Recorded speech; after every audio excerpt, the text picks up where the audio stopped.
स्वागत है जीवित परमेश्वर की जीवित हजूरी में। आज यहां से आप सेम वापस नहीं जा रहे हो। कॉन्ग्रेचुलेशंस पहुंचने के लिए खुदावंद की हजूरी में। मेरा ये विश्वास है आज का वचन सिर्फ आप ही को ही नहीं, आपकी जनरेशंस को ब्लेस करेगा। तारीफ करो जोर से जोर से जोर से। बैठ जाओ अपने शरीर में और एक बार बोलो थैंक यू जीसस। एक बार दिल से मन से बोलना है thank you Holi spirit. Thank you Holi spirit, जो तू हमारे बीच में कर रहा है उन कामों के लिए। Thank you so much. अपनी बाइबल को उठाओ, जो मैं सुनूं सो गुना फलों को लेके आऊं। तारीफ करो सब जन जोर से। आप जो कुछ परमेश्वर हमारे बीच में कर रहे हैं, आपको सिर्फ उसे ग्रहण करना अगर आप बरकत लेना चाहते हो। अब ध्यान से सुनना। प्रॉब्लम कहां पे है आज, कहां दिक्कत है आज, और ये परमेश्वर ने मुझे बताया। बड़ी गहरी बात, ध्यान से सुनना। दिक्कत हमारे मुंह में। एक नया पर्सन चर्च में एंटर करता है, 16 साल की मैरिज में वो घर से निकाला जा चुका है, फ्रस्ट्रेट हो चुका है, नया है मसीह में, आके बैठे हैं और उसे मालूम होता है अच्छा कोई रुमाल होता है यहां पे, उससे प्रेयर होती है, अच्छा ठीक है कर दो जी। और वो प्रेग्नेंट है। सुनो, और एक बंदा 10 साल से क्रिश्चियन है और वो पता क्या कह रहा है, यार क्या रुमाल, पास्टर जी को खुद मिलना चाहिए। ये प्रॉब्लम है।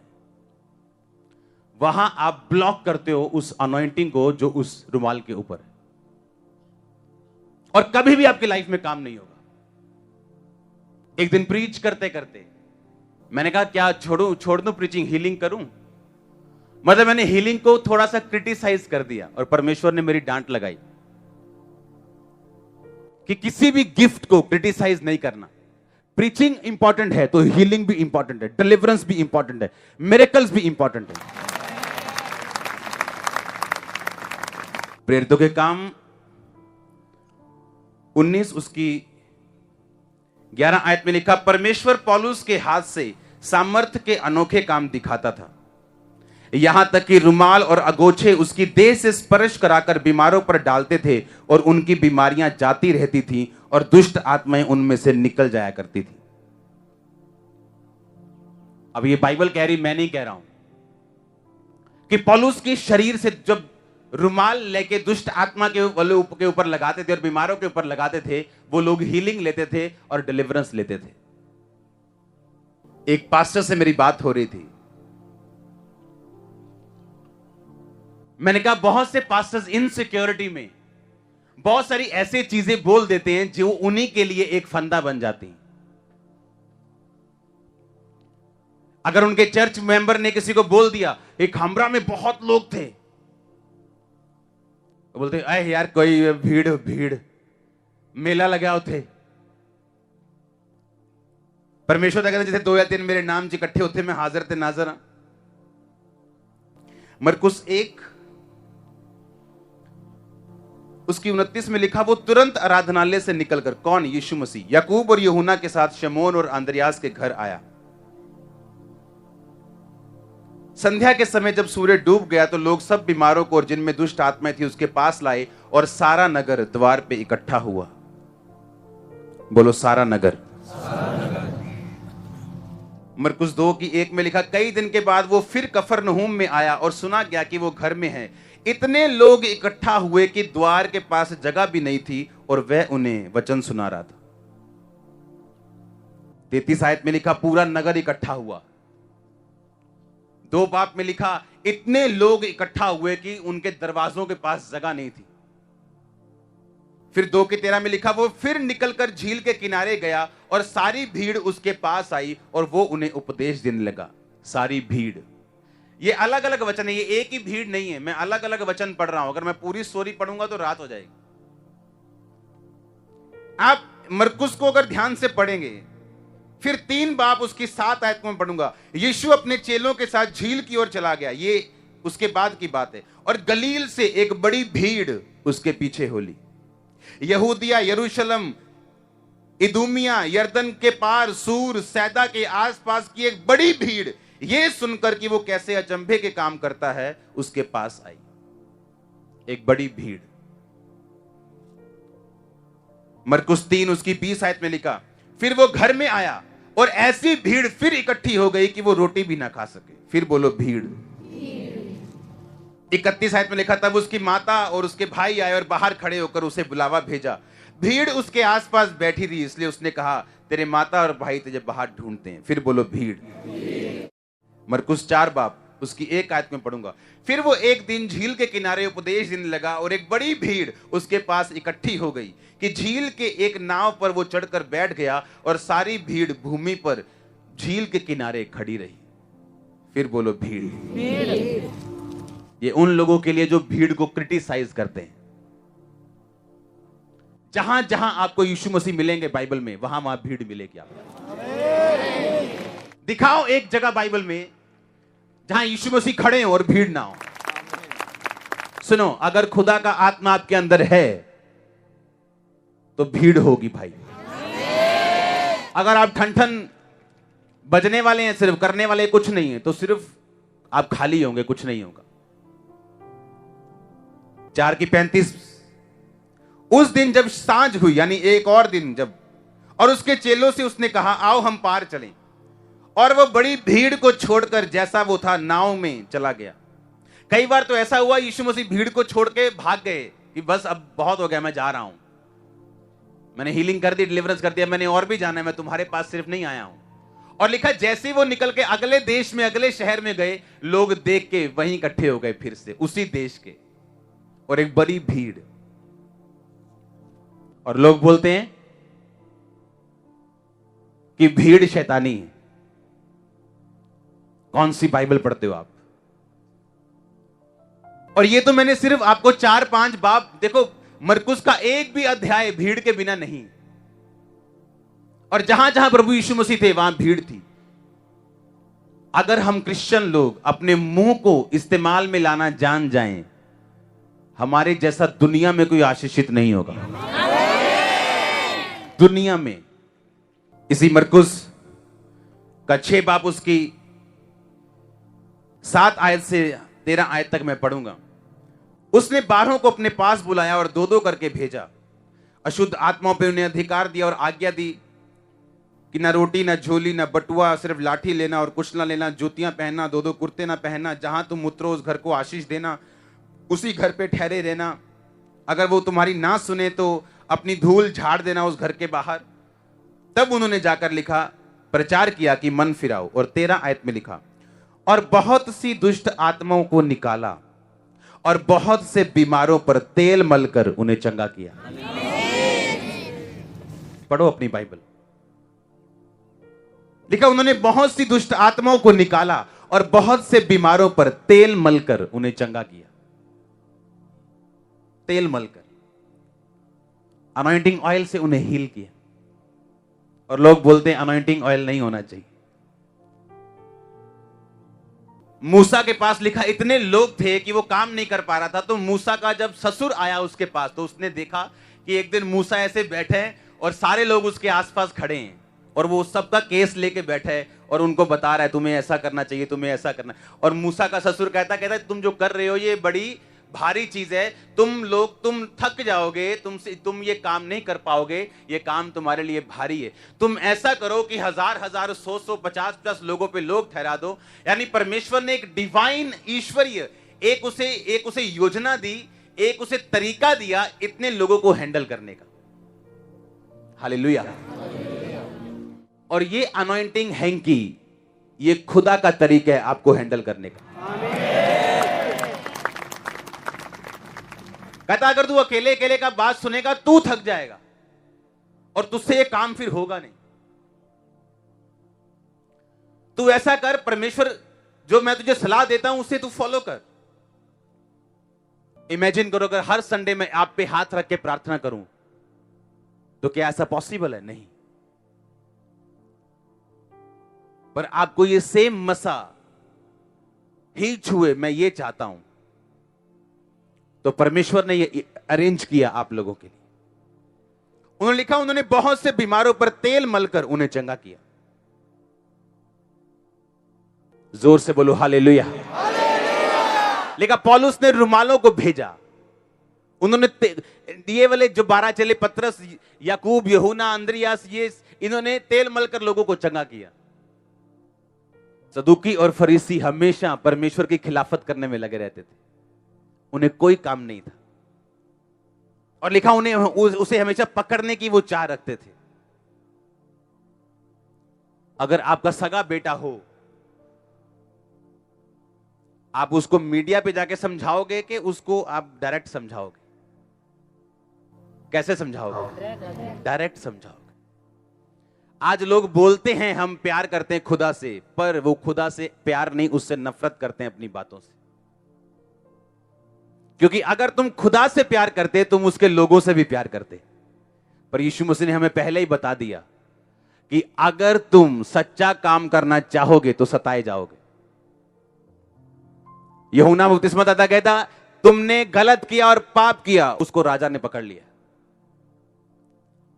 लेकिन एक बात मैं आपसे कहना चाहता हूं, जो सही है वो करना। दुनिया भाड़ में जाए, जो मर्जी सोचे, जो सही है वो करना। किसी से इंच भी मत डरना, क्योंकि वो तुम्हारी रूह को नरक में नहीं डाल सकते। जो शरीर को घात कर सकते, लिखा उनसे क्या डरना, लेकिन जो आत्मा को घात कर सकता है उससे डरना। और सदूकी और फरीसी हमेशा परमेश्वर के मुंह के शब्दों को पकड़ना चाहते थे, और दिखते वो ज्यादा धर्मी थे, पर थे नहीं। जब यीशु मसीह यूहन्ना 6 बाब में समझा रहे थे, 53 आयत में यीशु मसीह ने कहा, मैं तुमसे सच सच कहता हूं, जब तक तुम मनुष्य के पुत्र का मांस ना खाओ, उसका लहू ना पियो, तुम में जीवन नहीं। जो मेरा मांस खाता और मेरा लहू पीता है, अनंत जीवन उसी का है, और मैं अंतिम दिन उसे फिर जिला उठाऊंगा। क्योंकि मेरा मांस सच में खाने की चीज है और मेरा लहू सच में पीने की चीज है।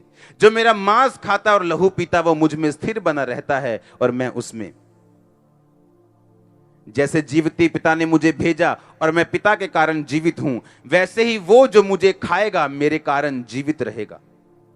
जो रोटी स्वर्ग से उतरी वही है, ये उस रोटी के समान नहीं जिसे तुम्हारे बाप दादाओं ने खाया, जो मन्ना वो खाते थे और वो मर गए। ये रोटी खाएगा सर्वदा जीवित रहेगा। 60 में लिखा, उसके चेलों में से बहुत से सुनकर ये कहा, ये गंदी बात है, ये कठोर बात है, इसे कौन सुन सकता है। यीशु ने अपने मन में जानकर कहा, तुम मुझ पर क्यों कुड़कुड़ाते हो? क्या इस बात से तुम्हें ठोकर लगती है? यदि तुम मनुष्य के पुत्र को जहां पहले थे ऊपर जाते देखोगे तो क्या होगा? आत्मा जीवनदायक है, शरीर से कुछ लाभ नहीं। जो बातें मैंने तुमसे कही हैं वो आत्मा है और जीवन भी है। 66 आयत में लिखा, इसके बाद उसके चेलों में से बहुत से वापस चले गए और उसके बाद फिर कभी ना चले। और यीशु ने उन 12 से कहा, क्या तुम भी जाना चाहते हो? उस शमौन पतरस ने कहा, प्रभु हम किसके पास जाएं? अनंत जीवन की बातें तो तुम्हारे पास हैं। यीशु मसीह ने कहा, तुम्हें मेरा शरीर खाना पड़ेगा और मेरा ब्लड पीना पड़ेगा। और सदूकी और फरीसी जो धर्म के ठेकेदार थे, उन्होंने कहा इसे कौन सुन सकता है। लिखा, इस बात से उन्हें ठोकर लगी और वो यीशु मसीह के साथ फिर नहीं चले। प्रॉब्लम यह है, अगर हम सदूकी और फरीसियों की आत्मा में चलेंगे, हमें आत्मिक बातें कभी समझ नहीं आएंगी। ऐसी जगहें हैं दुनिया में जहां लोग सुबह उठकर बाइबल के ऊपर खड़े हो जाते हैं और बोलते हैं आज से मैं वचन पे खड़ा रहूंगा। आप यहां करके देखो ऐसा, आप अगले दिन मार खा रहे होंगे। क्योंकि हमारा दिमाग जो है वो अभी भी अन्य जातियों से निकला नहीं है,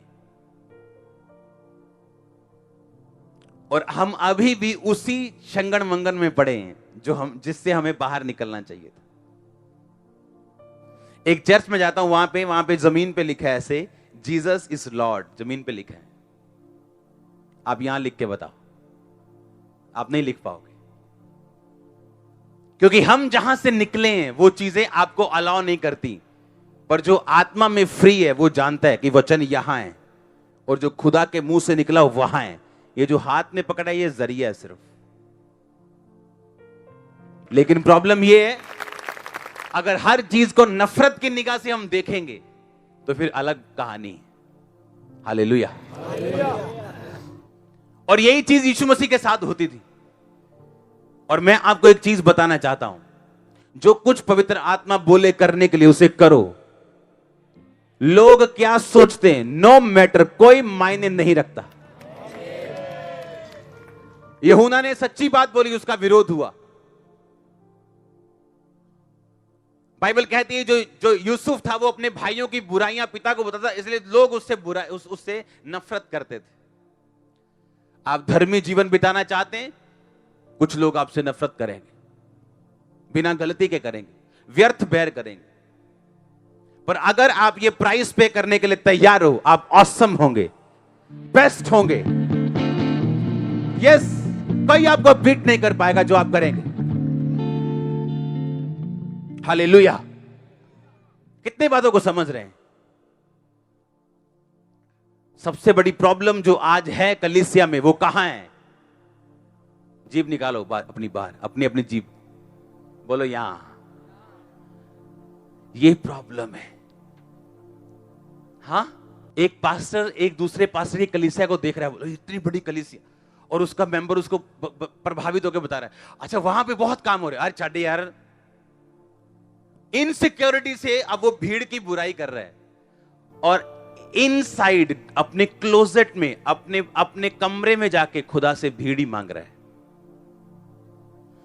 कभी नहीं मिलेगी। जिस चीज को आप पब्लिकली क्रिटिसाइज कर दोगे वो चीज आपको कभी नहीं मिलेगी, चाहे आप प्रार्थना करें उसके लिए। आप चंगाई को क्रिटिसाइज कर रहे हो पुलपिट से और उसके बाद बीमारों के ऊपर हाथ रखे प्रार्थना कर रहे हो, इसीलिए आपकी चर्च में लोग चंगे नहीं होते। आपको जो आप देखना चाहते हो अपनी लाइफ में, आपको प्रीच करना है। लंगड़े चलेंगे, अंधे देखेंगे, कोढ़ी शुद्ध होंगे, बहरे सुनेंगे। आपको प्रीच करना है, आपको शर्माना नहीं, झुकना नहीं, डरना नहीं। वो कहता इस पुस्तक को खा ले, आपको घबराना नहीं लोग क्या कहते हैं, पचा ले, कहता इसको। याद रखो, आप लोगों को खुश करने के लिए पैदा नहीं हुए हो। आप एक हेवनली डिवाइन असाइनमेंट के ऊपर हो। आपको होमवर्क खुदा ने दिया जो आपने पूरा करना है, और वही चीज का प्रीचिंग करो जो चीज आप अपनी लाइफ में देखना चाहते हो। नेवर, कभी क्रिटिसाइज मत करो हीलिंग को, कभी मत करो डिलीवरेंस को, कभी चमत्कारों को, कभी प्रीचिंग को, कभी वर्शिप को, कभी क्रिटिसाइज मत करो, कभी निंदो मत, क्योंकि वही चीज आपके आगे आएगी। आप जो कुछ प्रीच करोगे जीसस क्राइस्ट वही कंफर्म करेंगे जिसके बारे में आप प्रीच करोगे। और प्रीच करने के लिए आपको यह पुलपिट नहीं चाहिए। मैंने इस पुलपिट से प्रीचिंग करनी शुरू नहीं की, मैंने अपने दोस्तों को प्रीच किया है, अपने दुकानदारों को प्रीच किया है, अपने ग्राहकों को प्रीच किया है, अपने रिश्तेदारों को प्रीच किया है कि यीशु मसीह सब कुछ कर सकता है, और उसने किया है मेरी लाइफ में। प्रॉब्लम यह है, जब वरदान अंदर नहीं होते और घर में चैलेंजेस होते हैं तो पास्टर अपनी कॉलिंग बदल लेता है। वो हीलिंग के बारे में बात करना बंद कर देता है। इस दुनिया में इंग्लैंड का आज तक का सबसे बड़े हीलर्स में से एक स्मिथ विगल्सवर्थ, उसकी अपनी लड़की बहरी थी। किसी ने पूछा आपके हीलिंग मिरेकल्स होते हैं, लोग जिंदा हो जाते हैं मुर्दों में से, आपकी अपनी लड़की हील क्यों नहीं हुई? कहता जिस दिन तुम मुझे यह बता दोगे कि एलिया गंजा क्यों था और मूसा थत्था क्यों था, मैं भी तुम्हें बता दूंगा मेरी बेटी हील क्यों नहीं हुई। परमेश्वर ने मूसा को हील नहीं किया कि ठीक है तू थत्था बोलता है, ये ले मुंह बाहर। अगर परमेश्वर समुद्र दो भाग कर सकता है, अगर उसके जरिए चट्टान पे शब्दों से पानी आ सकता है या सोटी मारने से पानी बाहर आ सकता है, तो क्या उसके छोटे से थत्थेपन को परमेश्वर हील नहीं कर सकता? वो आपको चैलेंज देगा। कि अगर आपके जेब में बरकत नहीं है तो भी क्या आप ये प्रीच कर सकते हो वो बरकत देने वाला परमेश्वर है? आपके अभी कोई बेबी नहीं है, 15 साल हो गए, लेकिन क्या आप प्रीच करने की ताकत रखते हैं कि नहीं मैंने देखा है खुदाबंद दे सकता है, वो गर्भ फलवंत कर सकता है? पर प्रॉब्लम क्या है, हम जो देखते हैं और जो महसूस करते हैं वही बोलना चाहते हैं।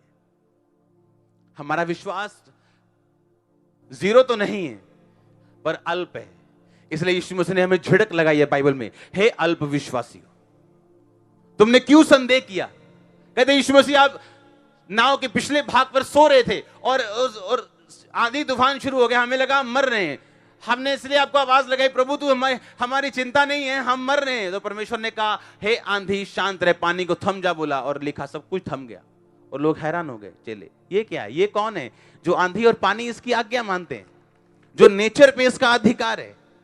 और यीशु मसीह ने कहा हे अल्प विश्वासियों तुमने क्यों उसने ये नहीं कहा हे अविश्वासियों, हे अल्प विश्वासी। अल्प विश्वासी जो देखते हैं और जो महसूस करते हैं बस वही बोलना चाहते हैं।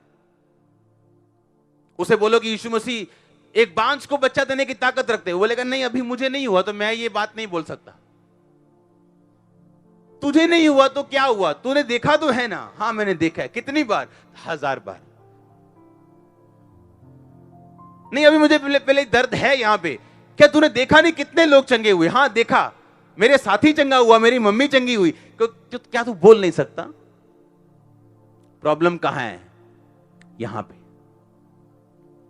इसीलिए एक वायदा मैंने खुदा से किया था और आज तक मैं उस पर कायम हूं, मैं एक भी नेगेटिव वीडियो अपने खिलाफ कभी नहीं सुनता हूं। ना चंगाई के खिलाफ, ना चमत्कारों के खिलाफ, ना प्रीचिंग के खिलाफ, ना हीलिंग, किसी चीज के खिलाफ। क्योंकि जैसे ही आपकी स्पिरिट में वो जाएंगी आपको करप्ट कर देंगी। और जैसे ही आपका विश्वास थोड़ा सा हिला, आपका चमत्कार जो महीने बाद है वो 6 महीने बाद है, फिर आप क्या करेंगे। और जिस चीज को आप प्रीच करोगे, जिस चीज को आप प्रीच करोगे उसी चीज को जीसस क्राइस्ट कंफर्म करेंगे। जिस चीज के बारे में आप प्रीच नहीं करोगे उस चीज के बारे में आप कभी नहीं देखोगे।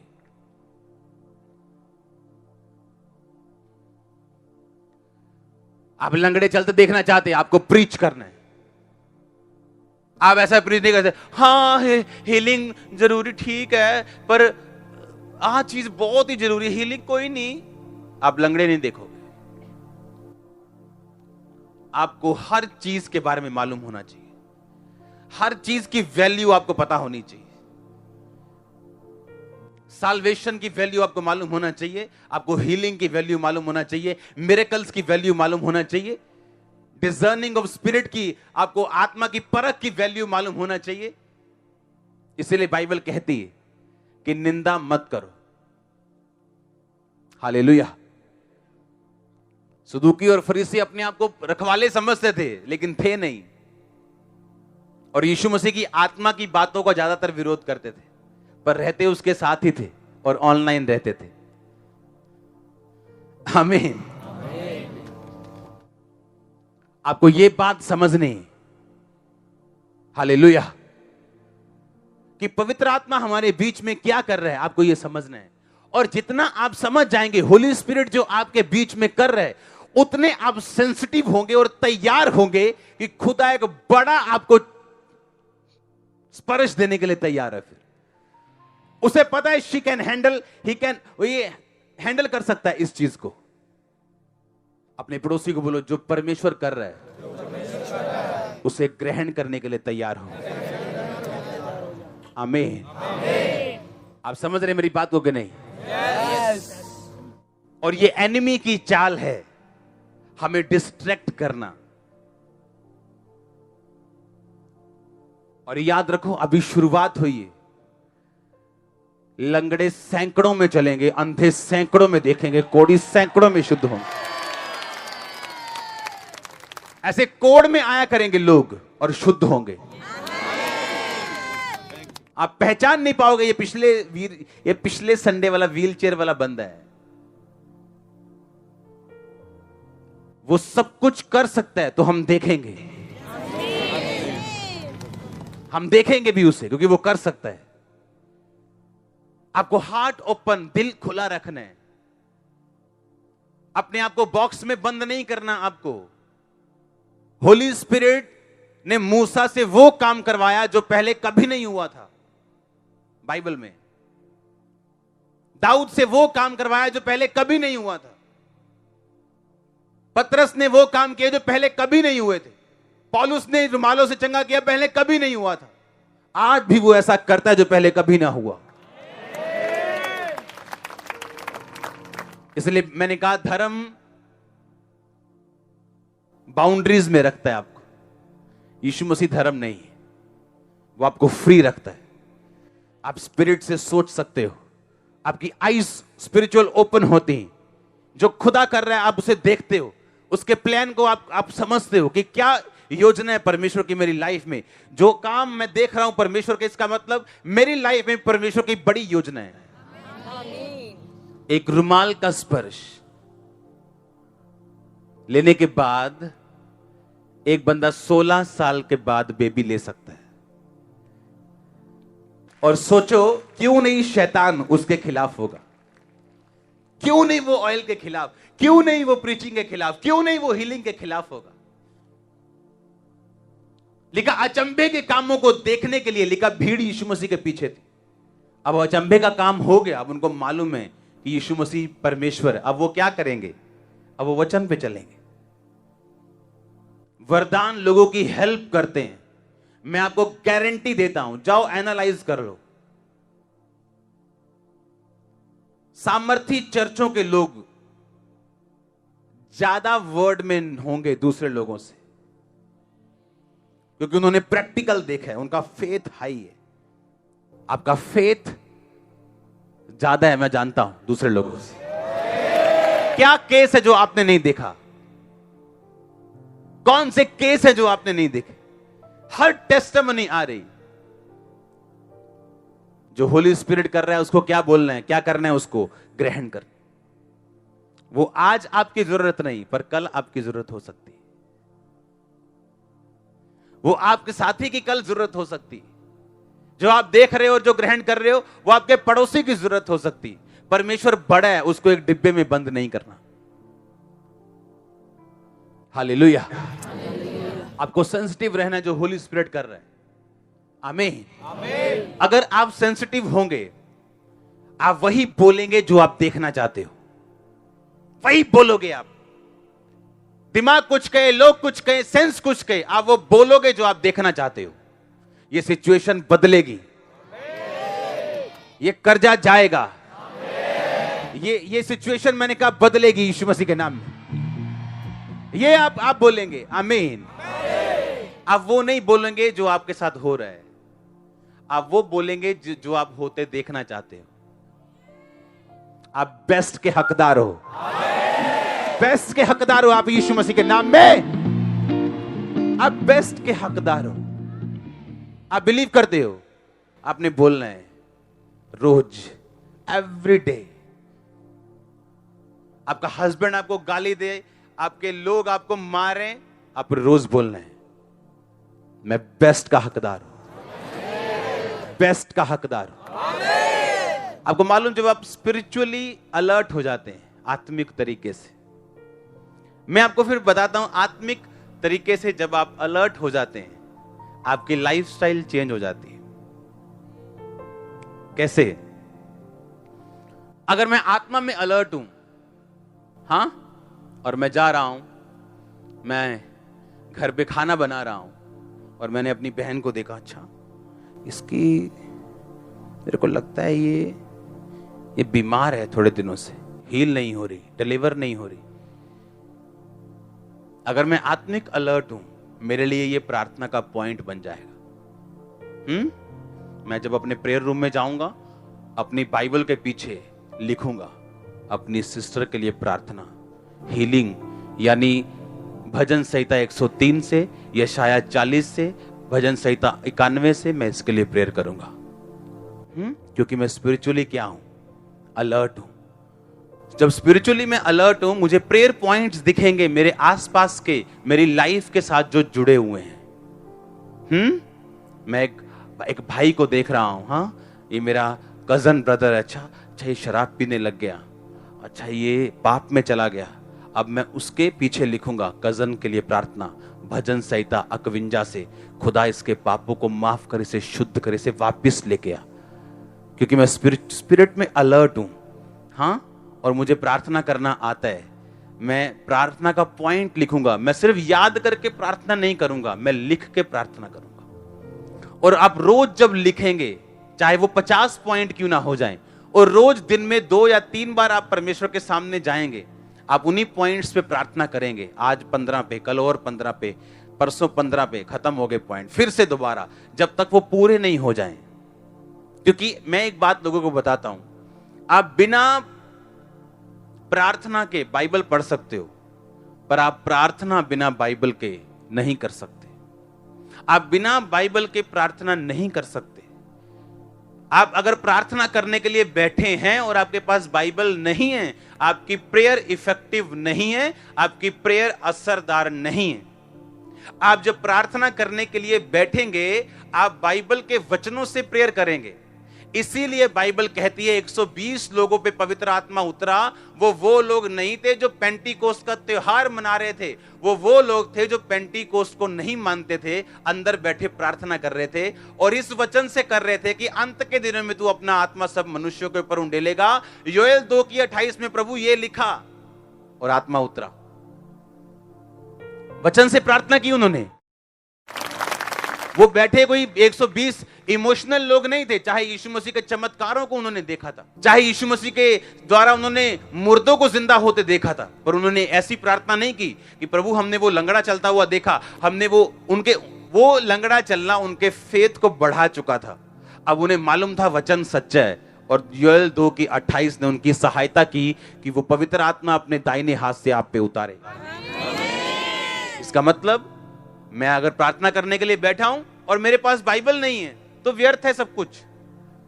आपकी प्रेयर इमोशनल होगी, फिर प्रभु ये कर, प्रभु ये कर। वो हो सकता है पास हो जाए, हो सकता है ना हो, लेकिन अगर आप वचन से प्रार्थना करेंगे, वो हो सकता वाला काम खत्म हो जाएगा, क्योंकि वो वचन को पीछे नहीं रख सकता। क्योंकि बाइबल कहती है यीशु मसीह अपने नाम से बड़ा अपने वचन को कहता है। आमीन। अपने वचन से लोगों को चंगा करता है, अपने वचन से आपको फ्री करता है और डिलीवर करता है। आप वचन पढ़ेंगे, जब बाइबल पढ़ेंगे, आप प्रार्थना करेंगे, आप अपने बेटे के लिए कौन सा वचन से मैं प्रार्थना करूं, हीलिंग के लिए कौन से वचन से प्रेयर करूं, डिलीवरेंस के लिए कौन से वचन से प्रेयर करूं, दुष्ट आत्मा से छूटने के लिए कौन से वचन से प्रेयर करूं।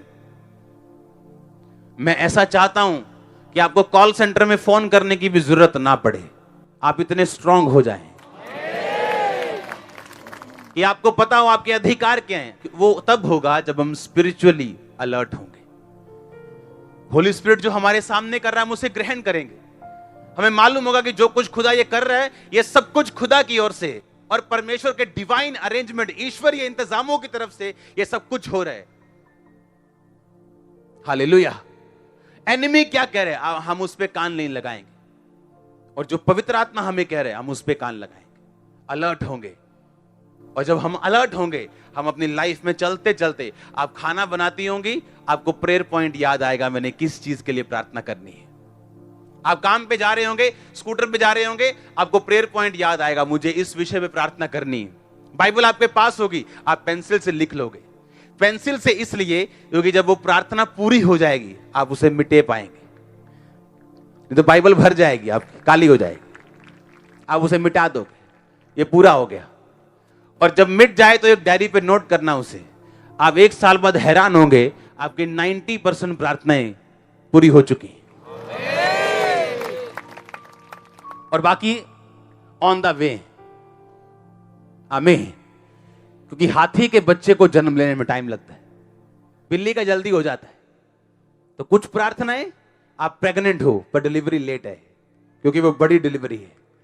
आप समझ रहे क्या? लेकिन ये तब होगा सब चीजें अगर हम आत्मा में अलर्ट हैं।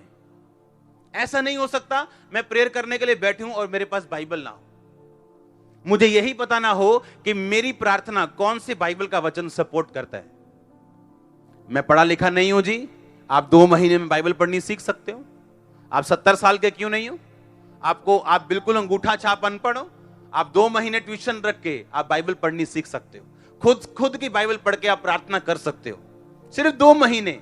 सिर्फ 500,000 रुपए में आप सीख सकते हो, लेकिन अगर हम सीखेंगे नहीं और दूसरों पर निर्भर रहेंगे तो हमारी लाइफ कच्ची है। अंधेरे में तीर छोड़ेंगे, कहीं लग जाएगा, कहीं रह जाएगा, कभी लग गया, कभी रह गया। ये क्रिश्चियन लाइफ होगी।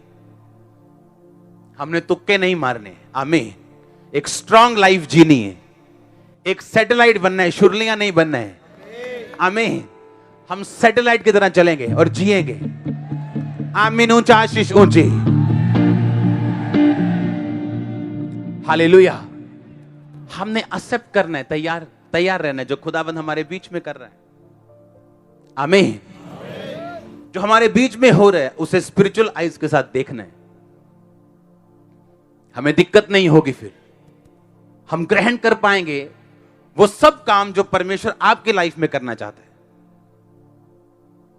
आपकी लाइफ में कुछ काम ऐसे हैं, जब तक आपका सर्टेन लेवल ऑफ फेथ नहीं हो जाता, एक लेवल का विश्वास आपके अंदर नहीं आ जाता, वो काम नहीं होते। और जो सब कुछ आप आज देख रहे हो, ये आपकी हेल्प कर रहा है उस फेथ को पाने के लिए। और जब ये हो जाएगा, आपके टेबल पे होगा सब कुछ, आमीन। ऊंचा आशीष ऊंची, मैंने कहा आमीन। ऊंचा आशीष ऊंची, हालेलुया। अपने पड़ोसी को बोलो, जो कुछ पवित्र आत्मा करे उसे ग्रहण कर, ये आशीष लेने का बेस्ट तरीका है, आमीन। अगर आप कलीसिया को देखें, मूसा को देखें, नई कलीसिया, पुरानी कलीसिया को देखें, पुराने नियम में अगर कलीसिया को देखें तो बाइबल कहती परमेश्वर मूसा को जो कुछ कहता था, अगर लोग उसकी बात मानते थे तो ब्लेस होते थे। और नए टाइम में अगर आप देखो तो परमेश्वर ने चेलों को चुना उन अगुवाई करने के लिए, और लोग उसके जरिए ब्लेस हुए। पौलुस की सेवकाई में बोने के कारण परमेश्वर ने कहा, मैं तुम्हारी हर घटी को पूरा करूंगा, तुम निष्फल नहीं होगे। और पौलुस ने कहा, तुमने जो वो काम किया इसलिए मेरा परमेश्वर तुम्हारी घटी को पूरा करेगा। क्योंकि ये लोग, ये परमेश्वर के दास एक डिवाइन ईश्वरीय असाइनमेंट के नीचे होते हैं, और जब आप उनका साथ देते हैं आप ऑटोमेटिकली ब्लेसिंग के नीचे आ जाते हैं।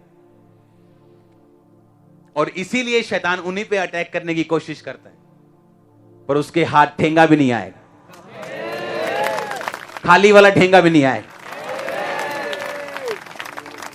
ठेंगा तो बहुत बड़ा है, ये भी नहीं आएगा, आमीन। आपको ये मालूम रखना है कि आप ईश्वरीय तरीके से प्रोटेक्टेड हो, डिवाइन हेवनली प्रोटेक्शन आपके साथ है, आमीन। सदूकी फरीसियों ने अंधा पकड़ लिया, कहते किसने तुम्हें चंगा किया? कहता बता तो रहा हूं, यीशु मसीह ने किया। कहता नहीं नहीं झूठ बोल रहा है तू। कहता क्या तुम भी उसके चेले होना चाहते हो? तुम इतने इंटरेस्ट से क्यों पूछ रहे हो? हालेलुया। कह रहे नहीं ऐसा नहीं है, वो शैतानी है, वो परमेश्वर उसके साथ नहीं है। कहता अगर परमेश्वर उसके साथ नहीं है तो ऐसा बंदा जिसके साथ परमेश्वर ना हो, क्या वो अंधों की आंखें खोल सकता है? क्या वो लंगड़े चला सकता है? क्या वो हीलिंग कर सकता है?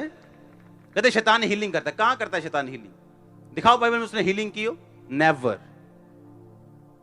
एक्सेप्ट करो जो खुदा कर रहा है, आमीन। जो खुदावंद कर रहा है उसे ग्रहण करो, आपकी बरकत है इसमें। यीशु मसीह ने कहा अगर शैतान को निकाले तो उसके घर में फूट पड़ गई, उसका राज्य क्यों कर बना रहेगा? पर अगर मैं परमेश्वर की आत्मा की सहायता से शैतान को निकालता हूं तो समझ लो उसका राज्य हमारे बीच में आ चुका है। और उसने कहा तुम किसी भी चीज की निंदा करो उसकी माफी मिल जाएगी। अगर आत्मा की निंदा करोगे, जो पवित्र आत्मा के काम कर रहा है, बोलो शैतान के काम है, ये तुम्हारी निंदा स्वर्ग में भी माफ नहीं होगी। सबसे बड़ा गुनाह है जो होली स्पिरिट कर रहा है उसे रिसीव ना करना। जब मैं अपने मेंटर के पास जाता हूं, मैं सिर्फ बैठता हूं, सुनता हूं, जो आज मुझे नहीं लग रहा, मेरे सेंस में घुस नहीं रहा, वो कल को घुसेगा, मैं जानता हूं। अब इतना एक्सपीरियंस मुझे हो गया है। God bless you all. मेरा ये बिलीव है आज के बाद जब आप प्रार्थना करने के लिए बैठेंगे, आप बाइबल साथ लेके बैठेंगे। एवरी डे आपके साथ हुई एक घटना आप उसे प्रेयर पॉइंट बना सकते हो। वो कम कमाई, वो प्रेयर पॉइंट बन सकती है। जो आपको फील हो ये कुछ चेंज होना चाहिए, वो आपका प्रेयर पॉइंट है। आप घर जाएंगे, प्रेयर पॉइंट लिखेंगे, वचन मैच करेंगे, प्रार्थना करेंगे। वचन नहीं मिल रहा, कॉल सेंटर फोन करेंगे, वचन पूछेंगे कौन से वचन के साथ मैं प्रार्थना करूं। आप इस तरह से प्रार्थना करते जाएंगे, अलर्ट रह के, आपके जवाब होंगे आपके पास। आमीन। ऊंचा आशीष ऊंची। हालेलुया। जोर से बोलो हालेलुया। जोर से बोलो हालेलुया। उठाओ अपने हाथों को। Thank you Jesus. मैं तैयार हूं ग्रहण करने के लिए खुदाबंद, सब कामों को, सब चीजों को, तेरे वचनों को भी, क्योंकि बाइबल कहती है तेरे वचन बड़े महत्वपूर्ण हैं। वो हमें चंगा करते हैं, आजाद करते हैं, हमें उद्धार में बनाए रखते हैं। यीशु मसीह मेरे परमेश्वर, मुझे छू, इस प्रार्थना में मुझे आजाद कर। Thank you Jesus. परमेश्वर के वचनों को सुनने के लिए हमारे चैनल को सब्सक्राइब कीजिए और हमारी लेटेस्ट वीडियो सबसे पहले देखने के लिए बेल आइकन को प्रेस कीजिए।